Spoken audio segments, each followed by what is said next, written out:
Hi everyone. I thought today I'd just run through some, I've been making a lot of panels, like front card panels, where I've been experimenting with different things, different textures, different colouring mediums, all that sort of thing. So today I thought I would drag this one out that I did, gosh, maybe even a year ago, and I was playing around with masking. Now obviously over here that's not quite what I should have been doing, but obviously it was quite an experimental kind of thing, so he looks kind of odd. He's like sitting on top but not quite on top the way that you imagine for a you know, masked image.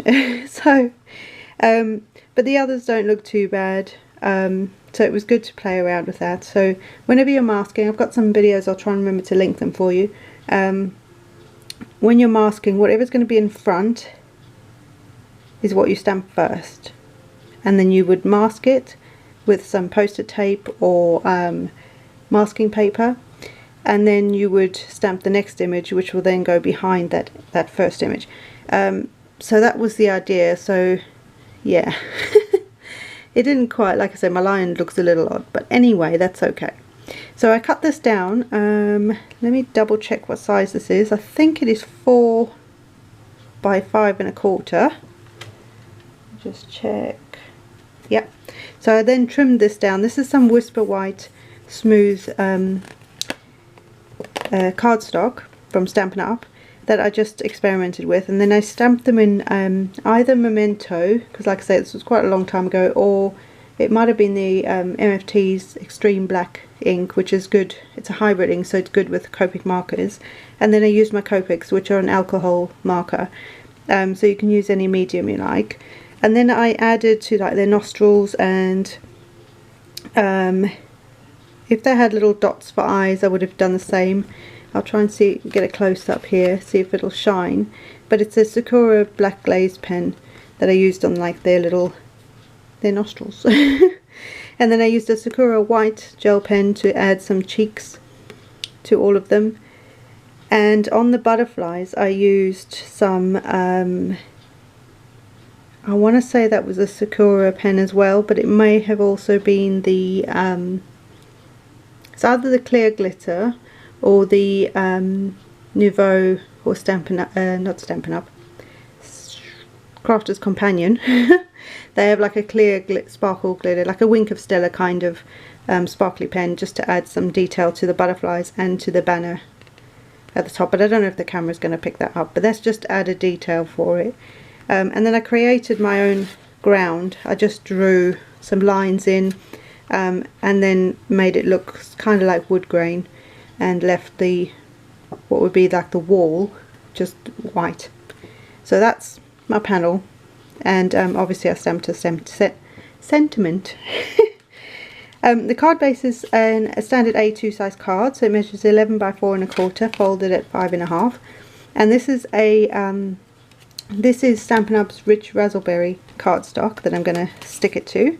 And I just thought the colour just kind of colour matched with the colours I had in this.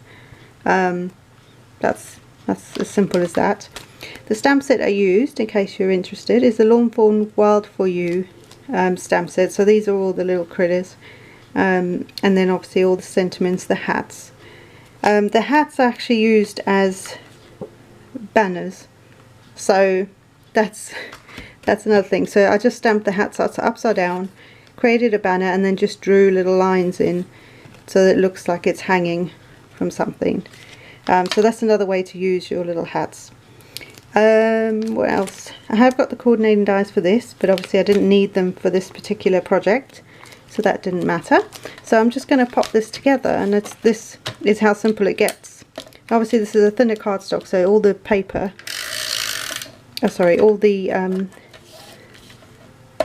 alcohol markers came through. So if you want to do a 1-layer card, and you don't want any of your marker to show through like that, then I would use, maybe there's a thick Whisper White which may work. I'm not sure, I've not tried it yet. I mean, I've tried the cardstock, but I've not tried to do 1 layers on it. Or there is I think Nina 110 pound cardstock. I believe that works really well for that sort of thing. And I can't get this on here. I can't line it up. Come on. Pressure. No, somewhat straight. You know me. Right, so there you go. It's as simple as that. It's just a really simple card, but all of your work has gone into this panel. So yeah, so you don't need to do a lot else to your card once you've got your panel, and it's completely flat. But there's no dimension, there's no raised bits, but you've created the scenery for a birthday card, which I think is kind of neat. And I love doing this, but obviously it takes a bit of practice with the masking, which I always have to think about it before I start, so don't feel like you're on your own with that. I've always got to think, what's in front, what am I doing, how do I layer them? So yeah, so you're not on your own if you're new to this, but just keep practicing. It's such good fun. So there you go guys, I hope you have a good day, and I will see you in the next one. Bye!